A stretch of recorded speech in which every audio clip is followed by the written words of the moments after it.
साथ ऐसी आते जो आपको पता है कि आपके लिए एक सबकी सेल्फ डिस्ट्रक्टिव कोड की तरह है। यानी ये वो आदतें होती है जिनकी वक्त के साथ साथ आपके अंदर ऐसी गहरी कोडिंग हो जाती है कि आपको लगता ही नहीं है कि आपका जो अपना रवैया है, जो आपकी अपनी हैबिट्स हैं, वही सबसे बड़ी आपके रास्ते पे प्रॉब्लम है, वही आपकी सक्सेस को सबोताज करने की कोशिश कर रही है। और आप समझ रहे होते हो कि शायद ये कोई किस्मत का खेल है। किस्मत का खेल ऐसे नहीं होता, ये कोई किस्मत का खेल नहीं है। ना ही आपके अंदर कोई टैलेंट की कमी है, ना ही आपको लगता है कि शायद मेरे जो हालात हैं ऐसे हैं, इसकी वजह से कुछ मेरे साथ ऐसा हो रहा है, कुछ मेरे साथ वैसा हो रहा है। इनफैक्ट आपके पीछे इन्हीं रवैयों में से कोई एक रवैया होता है जिनको मैं साइलेंट किलर्स कहता हूँ। दैट इज द रीजन कि आप अपनी जिंदगी की इस वक्त किसी भी स्टेज के अंदर अगर बार बार स्ट्रगल करते जा रहे हो, मगर आपको वो आपकी मर्जी के एक्सपेक्टेड रिजल्ट्स नहीं मिल रहे, तो आपको देखना पड़ेगा कि आपके अंदर कौन सा एक ऐसा रवैया है जो आपको सामने पड़ी हुई अपॉर्चुनिटीज देखने नहीं दे रहा, जो आपके सामने रास्ते नहीं खोल रहा। इसलिए आज आपने करना यह है कि इस वीडियो को एंड तक बड़े गौर से देखना है और याद रखना कि इन्हीं हैबिट्स में से, इन्हीं रवैयों में से एक रवैया शायद भी आपको पूरी वीडियो ना देखने दे और आप स्किप करने की कोशिश करो। But I would warn you कि आपने पूरी वीडियो एंड तक देखनी है, बिकॉज इन्हीं हैबिट्स में से, इन्हीं रवैयों में से एक रवैया ऐसा है जो आपके वाकई रास्ते में एक बहुत बड़ी हर्डल है।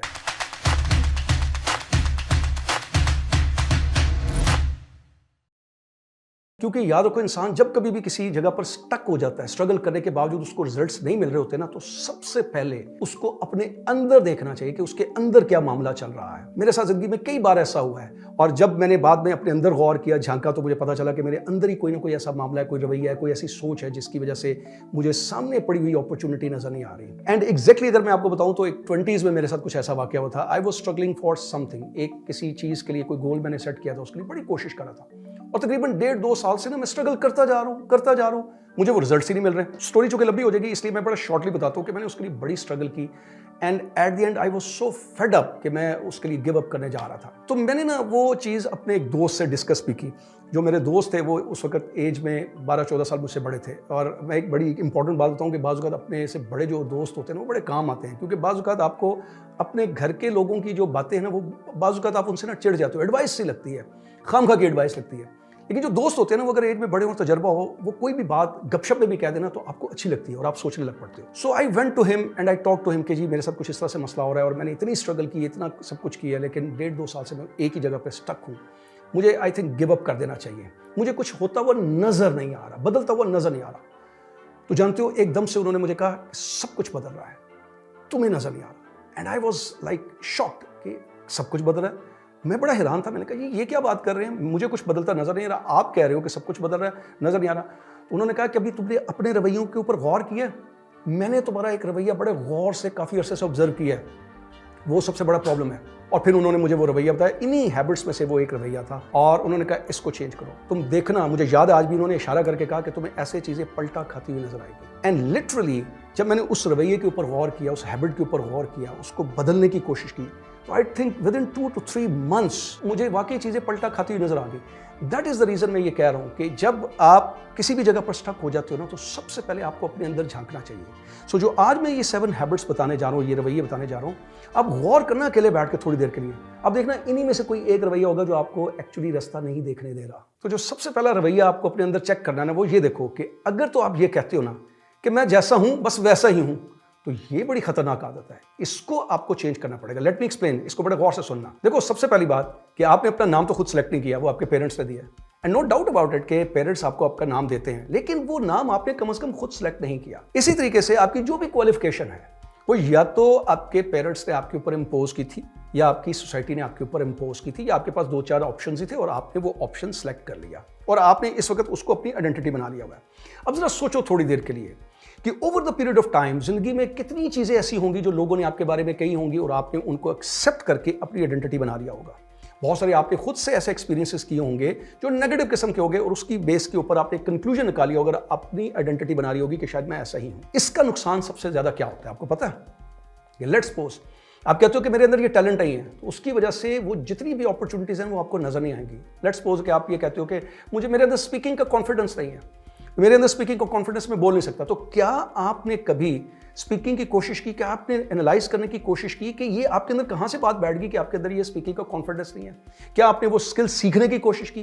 क्या आपको ये पता है कि दुनिया के जो बेस्ट स्पीकर्स हैं वो शायद इतने अच्छे स्पीकर्स पहले नहीं थे, उन्होंने स्पीकिंग के स्किल को सीखा। दुनिया में बहुत सारे ऐसे सिंगर्स हैं, म्यूजिशियंस हैं जिनको म्यूजिक के अलिफ-बे का पता नहीं था, जिनको सिंगिंग नहीं आती थी, जिनकी आवाज़ अच्छी नहीं थी, उनको लोगों ने ये कहा कि कभी सिंगर बन ही नहीं सकते। नुसरत फ़तेह अली खान के बारे में कहा कि लोग वो सिंगर नहीं बन सकते, लेकिन he was one of the phenomenal singers.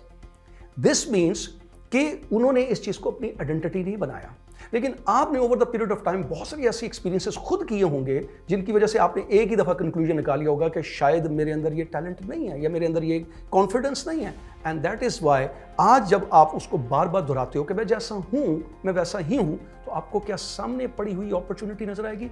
ऐसा कभी नहीं होगा। रिमेंबर दैट कि खुदा ने आपको रॉ पैदा किया है, फिर वक्त के साथ साथ आपके पेरेंट्स उसको आपको किसी भी तरीके से बना देना। लेट्स सपोज अगर आप डॉक्टर हो तो या आप इंजीनियर हो या आप मैकेनिक हो, तो इसका मतलब है वो डॉक्टर आपके अंदर मौजूद था, डॉक्टर बनने की कैपेबिलिटीज आपके अंदर मौजूद थी, उस इंजीनियर बनने की कैपेबिलिटीज आपके अंदर मौजूद थी, या उस मैकेनिक बनने की कैपेबिलिटीज भी आपके अंदर मौजूद थी। जैसी जैसी डायरेक्शन देते गए वैसे वैसे बनते गए। So there is no fixed identity. Fixed identity बनाने की कोशिश मत करो। जो भी चीजें हैं वो वक्त के साथ साथ आपने सीखी हैं, और एक खास टाइम के ऊपर जब वो आपको सर्व नहीं कर रही होती, वो सोच आपको सर्व नहीं कर रही होती, वो हैबिट आपको सर्व नहीं कर रही होती, उसको चेंज करने की जरूरत है, क्योंकि वही सबसे बड़ी नेक्स्ट लेवल के ऊपर रुकावट बन जाती है। दूसरा, आप ये रवैया नोट करो कि एक दिन बैठ करना सारे दिन की अपनी गुफ्तगू जो आप दूसरों के साथ करते हो, जो आप अपने साथ करते हो, अकेले बैठकर ख्यालात में गुम रहते हो, अपने साथ गुफ्तगू करते हो, उस सारी का ऑडिट करने की कोशिश करो, और उसमें से वो अल्फाज, वो जुमले सिलेक्ट करो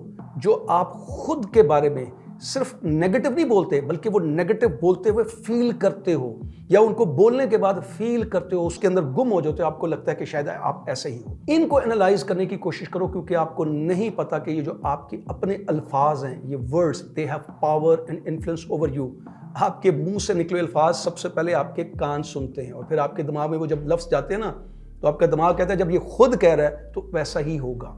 दैट इज द रीजन कि आपके ये जो लफ्ज दोहराते रहते हो, जैसे कि मैंने पहले कहा कि जैसा हूं वैसा हूं, इससे आपकी वो फिक्स किस्म की आइडेंटिटीज बन जाती हैं। और फिर वो जो फिक्स किस्म की आइडेंटिटीज बन जाती है, आइडेंटिटीज क्या होती है बेसिकली? वो तमाम आपके रवैये जिनको आप अपना आप समझने लग पड़ते हो, फिर वो आपको ना एक ऐसा लेंस लग जाता है कि आपको रियलिटी सामने जो पड़ी है ना वो देखने नहीं देते। That is why it is said कि परसेप्शन और रियलिटी में एक बहुत बड़ा डिफरेंस है। सो जो आप परसीव कर रहे हो वो something else, whereas the reality could be possibly something else. So आपने करना यह है कि आपने ऑडिट करना है, और अपने वो तमाम जुमले, इवन अगर सारे दिन में 10 जुमले या 10 वर्ड्स नेगेटिव बोल रहे हो ना, और बार बार बोलते हो, और उनके बोलने के बाद आप बहुत शिद्दत से उनको फील करते हो, वैसा फील करते हो, तो वो सबसे बड़ी आपके रास्ते में रुकावट हो सकती है। वो कहते हैं ना कि अपने ख्यालात की हिफाजत करो, ये तुम्हारे अल्फाज बन जाएंगे, अपने अल्फाज की हिफाजत करो, ये तुम्हारे अमाल बन जाएंगे, अपने अमाल की हिफाजत करो, ये तुम्हारी आदात बन जाएंगी, और फिर ये जो तुम्हारी आदात हैं इनकी हिफाजत करो, ये तुम्हारे करैक्टर बन जाएगा, और फिर करैक्टर ही डेस्टिनी बन जाएगा। तो ये जो किस्मत का खेल है ना, ये बेसिकली यहाँ से शुरू होता है, सोच से शुरू होता है, और फिर अल्फाज की सूरत पे जब आप उनको बार बार रिपीट करते हो और आपके कान बार बार सुनते हैं, तो फिर आपकी पर्सनैलिटी वैसी बन जाती है, और यही सबसे बड़ी आपकी रुकावट बनती है। तीसरा जो बड़ा डेंजरस किस्म का रवैया होता है ना, वो होता है इमोशनल रीजनिंग का।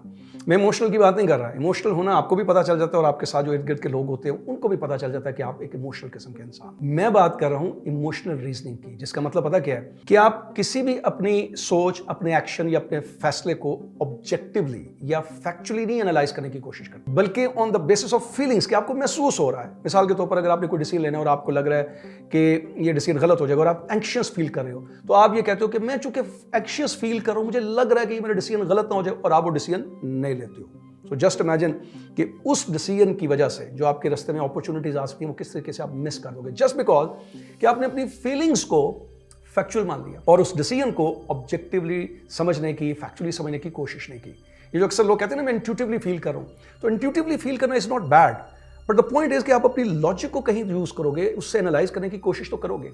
दिस इज द रीजन कि आप बहुत सारी चीजों के बारे में सिर्फ महसूस करने की बेस के ऊपर अपने एक्शंस को या अपने डिसीजंस को जस्टिफाई करने की कोशिश करते हो। लेट्स सपोज अगर आप एक स्टूडेंट हो और आपको किसी चीज का कॉन्सेप्ट समझ नहीं आ रहा, तो आपने अगर ये महसूस कर लिया कि मुझे लग रहा है कि ये कॉन्सेप्ट बड़ा मुश्किल है, मैं नहीं समझ पाऊंगा, या मैं इतना इंटेलिजेंट नहीं हूं, मैं उसको समझ नहीं पाऊंगा, और उसको एज ए फैक्ट मान लिया, तो फिर आप कभी भी उस कॉन्सेप्ट को नहीं समझ पाओगे। जबकि हकीकत यह है कि बहुत सारे ऐसे कॉन्सेप्ट्स होते हैं जो दिनों में नहीं समझ आते, घंटों में नहीं समझ आते, they take maybe months and years. आपने बहुत सारे साइंटिस्ट के बारे में सुना होगा कि वो एक थ्योरी को सॉल्व करते उनके कई साल लग गए। लेकिन चूंकि आप एक ऐसे एनवायरनमेंट में रहते हो जैसे एकेडमिक एनवायरनमेंट है, वहां पर कंपैरिजन बार बार चलता रहता है। पेरेंट्स भी अक्सर ये कहते हैं कि भाई उसको समझ आ गया तो तुम्हें क्यों नहीं समझ आ रहा, उसको समझ आ सकता है तो तुम्हें क्यों नहीं समझ आता, लगता है तुम इतने इंटेलिजेंट नहीं हो। And then you start feeling कि शायद मैं वाकई इंटेलिजेंट नहीं हूं, और आप ये कंक्लूड कर लेते हो कि मैं इंटेलिजेंट नहीं हूं क्योंकि मुझे लग रहा है कि ये कॉन्सेप्ट बड़ा मुश्किल है, रादर देन कि आप ये समझने की कोशिश करो कि वो हो सकता है वो कॉन्सेप्ट जो है वो समझाने वाला सही ना हो, उसके लिए आपको ज़्यादा स्ट्रगल करनी पड़े, हो सकता है उसके लिए आपको डिफरेंट मेथड्स इख्तियार करने पड़े, इस्तेमाल करने पड़े। But when you never bother about these thing and you just conclude on the basis of feelings कि बस ये मेरा ठीक है, तो सोचो इस तरह से आपने कितने दिन में एक्शंस हैं, कितने आपके डिसीजन हैं जिनकी इमोशनल जस्टिफिकेशन आप अपने आप को देखकर खुद को कन्विंस कर लेते होगे और वो एक्शंस नहीं लेते होगे, and they could be the biggest hurdle in your way in taking any further action in your life. एक और जो बड़ा खतरनाक किस्म का रवैया है ना, वो ये है कि आप लाशऊरी तौर पर ये महसूस करते हो कि आप सारी चीज़ों को कंट्रोल कर सकते हो या आपकी सारी चीज़ें आपकी मर्जी से होनी चाहिए, बिकॉज यू आर रिस्पॉन्सिबल। आपको उसकी रिस्पॉन्सिबिलिटी सब चीज़ों की लेनी है, आपने उनको ठीक करना है। ये इतना डिस्ट्रक्टिव बिहेवियर है ना कि ये आपकी मेंटल और फिजिकल एनर्जी को फजूल कामों में, फजूल बातों में ज़ाया कर देता है, और जो चीज़ें आपकी प्रायोरिटी होनी चाहिए उनके ऊपर आप तवज्जो नहीं दे सकते, उनके ऊपर आप फोकस नहीं कर सकते। And just because of this आपके बहुत सारे रिलेशंस जो हैं वो बुरे तरीके से डैमेज होने शुरू हो जाते हैं। रिमेंबर दैट कि ना तो आपके हालात आपके कंट्रोल में हैं, ना आपके दूसरे जो वाकयात हैं, या ना लोग आपके कंट्रोल में। आपके कंट्रोल में सिर्फ आपके ख्यालात हैं, आपके एक्शंस हैं, आपके डिसीजंस हैं, आपकी सोच है। इसके अलावा बाकी चीज़ें आप कंट्रोल नहीं कर सकते, और ना ही आप हर चीज़ के रिस्पॉन्सिबल हो। रिस्पॉन्सिबिलिटी का मतलब या रिस्पॉन्सिबल होने का मतलब ये नहीं होता कि आपने हर चीज़ का बोझ अपने ऊपर डालना है और खुद उसको सॉल्व करने की कोशिश करनी है। रिस्पॉन्सिबिलिटी का मतलब ये होता है कि यू आर रिस्पॉन्सिबल इनफ कि आप उस सिचुएशन के मुताबिक जो आपको डिसीजन लेना चाहिए, जो आपके और दूसरों के हक में बेहतर है, आप वो डिसीजन लेते हो। This is what actually it means. इसका मतलब ये नहीं कि आप सारी चीज़ों की का कंट्रोल अपने पास लेने की कोशिश करो। इसी वजह से आप अपनी ना जिंदगी को प्रायोरिटी दे सकते हो, ना अपने कामों को प्रायोरिटी दे सकते हो। Remember that the only thing which is in your control is the choice कि आपने क्या करना है। मिसाल के तौर पर अगर आपको किसी ने बुरा भला कह दिया तो वो तो आपके कंट्रोल में नहीं है, लेकिन अब आप उसको रिस्पॉन्ड कैसे करोगे? क्या ऐसा रिस्पॉन्ड करोगे कि वो आपका दुश्मन बन जाए, या आप ऐसे रिस्पॉन्ड करोगे कि वो आपका दोस्त बन जाए, या कम से कम शर्मिंदा हो जाए और दूसरों के साथ वो ऐसी हरकत ना करे? This response is in your control, यानी this choice is in your control. So अपने अंदर से ये रवैया खत्म करने की कोशिश करो। हो सकता है अभी आप महसूस करो कि नहीं, मेरे अंदर तो रवैया नहीं है। मैंने कहा ये लाशऊरी तौर पर होता है। इंसान समझता है मैं हर चीज़ के लिए जिम्मेदार हूँ। दैट इज द रीजन जब कोई लोग आपको क्रिटिसाइज करते हैं ना, तो आप अपने आप को जिम्मेदार समझने लग पड़ते हो, अपने आप को रिस्पॉन्सिबल समझना शुरू कर देते हो, और इसकी वजह से आप अपने आप को ब्लेम करते हो, खुद को सेल्फ क्रिटिसाइज करते रहते हो, और फिर उसकी वजह से जो आपने चीज़ें पॉजिटिव सोच रही है, जो पॉजिटिव कर सकते हो, वो नहीं कर सकते, और आपका एक नेगेटिव बिहेवियर बन जाता है। पांचवा जो रवैया जो आपको साइलेंटली रोक रहा होता है, आगे नहीं बढ़ने दे रहा होता, आपके अंदर एक खास किस्म का खौफ पैदा कर देता है, और वो खौफ नाकामी का नहीं होता, वो खौफ होता है जजमेंट का, कि लोग मुझे कैसे जज करेंगे। अब ये इतना डेंजरस रवैया कि आपको लग रहा है कि मुझे तो फियर ऑफ फेलियर है, लेकिन एक्चुअली फियर ऑफ फेलियर नहीं है, फियर ऑफ जजमेंट है। क्योंकि आपने ना लोगों के जहन के अंदर कुछ एक ऐसा इमेज बनाया, या आपको लगता है कि उनके जहन में खास मेरा इमेज बैठा हुआ है, वो टूटना ना चाहिए। They consider me to be very intelligent and perfect, so it should not be damaged, it should not be broken. आप उसको तोड़ने नहीं देना चाहते। आप अंदर से क्या महसूस करते हो वो आपको पता है, लेकिन आप चाहते हो कि ये जो इमेज है ना, ये लोगों की नज़र में टूटना नहीं चाहिए। अब इसका सबसे बड़ा नुकसान ये होता है कि इसकी वजह से जो आपने कुछ आइडेंटिटीज फिक्स्ड बना ली है ना, आप उनको भी चेंज करने की कोशिश नहीं करते, अपनी सोच को चेंज करने की कोशिश नहीं करते, अपने रवैयों को चेंज करने की कोशिश नहीं करते। And this is the reason कि जो आपने सही डिसीजन लेने हैं, या सही लोगों के साथ रिलेशंस बनाने हैं, नेटवर्किंग करनी है, या जो सही एक्शंस आपको सही वक्त में लेना चाहिए, वो नहीं ले पा रहे होते, क्योंकि आपको ये डर होता है कि अगर आप नाकाम होंगे तो लोग इस तरीके से जज करेंगे, और आप उस इमेज को ब्रेक नहीं करना चाहते, क्योंकि आपके ज़हन में ये भी बात चल रही है कि अगर वो इमेज टूट गया तो शायद लोगों को मैं एक नाकाम आदमी नज़र आऊँगा, या उनको मेरी ये खामी नज़र आ जाएगी, वो मेरी कमज़ोरी नज़र आएगी, और मुझ पर हावी होने की कोशिश करेंगे, मुझे कंट्रोल करने की कोशिश करेंगे। वेयर एज इन रियलिटी, मैंने पहले जैसे कहा कि लोग आपके कंट्रोल में नहीं है। लोग क्या सोचते हैं, it should not be your concern, ये आपका मैटर नहीं होना चाहिए। आप क्या सोचते हो, क्योंकि आपकी सोच से आपकी जिंदगी पे फर्क पड़ेगा, लोगों की सोच से आपकी जिंदगी पे कोई फर्क नहीं पड़ने वाला। इसलिए अगर आप इस बात को समझ जाओ तो कभी भी नाकामी से नहीं डरोगे। आप ये देखोगे कि मुझे इस वक्त एक्शन लेना चाहिए, मेरे लिए जरूरी है, मेरी कामयाबी के लिए जरूरी है, तो आप लोगे। आप अगर उसमें बार बार नाकाम भी होते हो तो यू नो दैट कि सक्सेस के रास्ते में कई दफ़ा नाकामियाँ आती हैं, उसको ठीक किया जा सकता है। You are not in fact answerable to the people. So अपने इस रवैये को समझने की कोशिश करो कि यही रवैया तो नहीं है कि जो आपको आगे नहीं बढ़ने दे रहा। छठा जो बड़ा डेंजरस किस्म का रवैया है ना, वो ये होता है कि आप ना अंदर ही अंदर आपकी ख्वाहिश होती है कि आपको किसी भी चीज़ के रिजल्ट्स बड़े जल्दी मिलने चाहिए। यानी इंस्टेंट ग्रेटिफिकेशन। और ये एक ऐसा रवैया है जो इनफैक्ट आपसे गिव अप करवाता है। या जो आप समझते हो ना कि मैं बड़ी जल्दी गिव अप कर देता हूँ, शायद ये मेरी आदत होगी, नहीं नहीं नहीं नहीं, तो उसके पीछे इनफैक्ट ये बड़ी आदत होती है कि अंदर ही अंदर ना आप रिजल्ट जल्दी डिमांड कर रहे होते हो, और उसके पीछे एक बहुत बड़ा हाथ जो है वो सोसाइटी का होता है। सोसाइटी ने चूंकि कंपैरिजन सिखा दिया, you always see every action of yours, every decision of yours in comparison with other people. यानी आप देखते हो कि यार मैंने ये एक्शन लिया है, फलाने तो एक्शन लिया, वो तो बहुत आगे चला गया, मैं अभी तक इसी जगह पर हूँ, फलाने ये डिसीजन लिया तो मैंने क्यों नहीं इस तरीके का डिसीजन लिया, मैं अगर ये डिसीजन लेता तो शायद मैं भी आगे होता, मैं पीछे रह गया हूँ। तो आप बेसिकली कंपैरिजन करते रहते हो। और आज के दौर में तो वैसे ही सोशल मीडिया आ गया। सोशल मीडिया पर लोग फौरन से अपनी किसी भी सक्सेस की एक स्टोरी लगा देंगे, वो भी जो अचीवमेंट जो नजर आ रही है एट द मोमेंट वो दिखा देंगे, और उसके पीछे उन्होंने कितनी ग्राइंडिंग की है, कितनी स्ट्रगल की है, कितनी बातें लोगों की सुनी है, कितनी नाकामी है, उसको कोई ऑनेस्टी के साथ शेयर नहीं करेगा। And when you see lot of people displaying और शोइंग देयर रिजल्ट्स, कॉन्स्टेंटली वो रिजल्ट्स दिखा रहे होते हैं, तो आपको लगता है कि यार शायद मैं ही गलत हूँ, मुझे भी जल्दी मिलना चाहिए। अगर उसने एक काम को साल के अंदर करके ये रिजल्ट्स अचीव कर लिया तो मैं क्यों नहीं कर रहा। अब उस साल के पीछे कितने साल थे, या उस साल में वो कितने घंटे जागा, कितनी मेहनत की, क्या कुछ उसने सेक्रीफाइस किया। Since he has not discussed with you, तो आपके साथ वो चूंकि डिस्कस नहीं हुआ तो आपको लगता है कि रिजल्ट जो है ना उसको जल्दी मिल गया, मुझे भी मिलने चाहिए। और ये जो अर्ज है ना जल्दी रिजल्ट मिलने की, यही जब आपको रिजल्ट नहीं मिलते ना, इसलिए फिर आपको फोर्स करती है कि आप गिव अप कर देते हो। So you need to change this particular habit. इस रवैये को चेक करने की कोशिश करो कि ये रवैया जो है यही तो नहीं आपको फोर्स करता, हर छोटे से नाकामी के ऊपर आपको गिव अप करवा देता। सातवीं जो मोस्ट सेल्फ डिस्ट्रक्टिव हैबिट है ना, जिसको मैं कहता हूँ mother of all self destructive habits, यानी अगर ये हैबिट ठीक हो जाए तो शायद आपकी दूसरी जो साइलेंट किलर वाली हैबिट्स है ना वो ठीक हो सकती हैं, और वो है एडिक्शन। एडिक्शन किसी सिगरेट या किसी और नशे की बात नहीं कर रहा, मैं एडिक्शन बात करूं जो आप खुद से किए गए वादे या जो कमिटमेंट्स हैं उनको तोड़ते हो, क्योंकि उनके लिए तो आप किसी को रिस्पॉन्सिबल हो नहीं। खुद से वादा कर लिया, जब किसी को देखा सक्सेस हासिल करते हुए इंस्पायर हो गए, किसी मोटिवेशनल लेक्चर को सुना इंस्पायर हो गए, और अंदर लगा कि मेरे अंदर बहुत सा टैलेंट है, मैं इस काम को कर सकता हूँ। नो डाउट अबाउट इट कि आपके अंदर वो टैलेंट तो मौजूद है और आपने उसके लिए कमिटमेंट कर ली, लेकिन चूंकि आपको वो सक्सेस का पूरा प्रोसेस नहीं पता, उसमें कितनी हार्डशिप्स आएंगी, कितनी नाकामियां फेस करनी पड़ेंगी, वो तो पता नहीं। तो जैसे वो आती हैं तो आप फौरन गिव अप कर देते हो, whatever the other reasons are. तो आप भूल जाते हो कि मैंने खुद के साथ एक कमिटमेंट की हुई है, मैंने इस चीज़ को अचीव करना है, मुझे बिलीव है कि मैं ये कर सकता हूँ, तो मैं क्यों ना करूँ। लेकिन आप उसको गिव अप कर देते हो। तो ये जो खुद से वादा तोड़ने की आदत हो जाती है ना, इसी वजह से आपके अंदर सुस्ती, काहली और ये जो छोटी छोटी नाकामी आती है ना, वो आपको रोकती रहती हैं। लेकिन अगर आप इस एक आदत को ठीक कर लो कि जब मैं अपने साथ कोई कमिटमेंट कर लूँगा तो मैं खुद की भी नहीं सुनूंगा। जैसे वो फिल्म में एक डायलॉग था ना कि जब मैं किसी चीज़ के लिए कमिटमेंट कर लेता हूँ तो मैं खुद की भी नहीं सुनता, बिल्कुल वैसे। एक बार जो मैंने कमिटमेंट कर दी,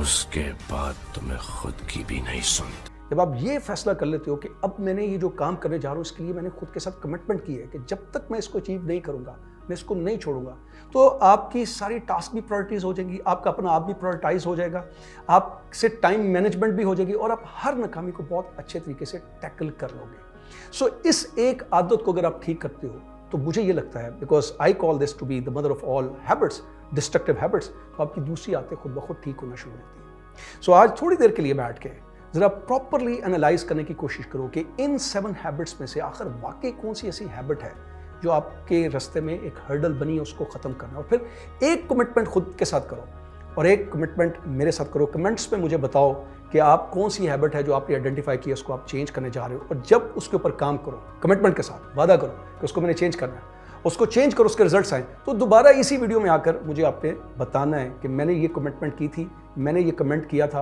और मैंने इस हैबिट को चेंज किया और मुझे ये रिजल्ट्स मिले हैं। And I believe everything would definitely change.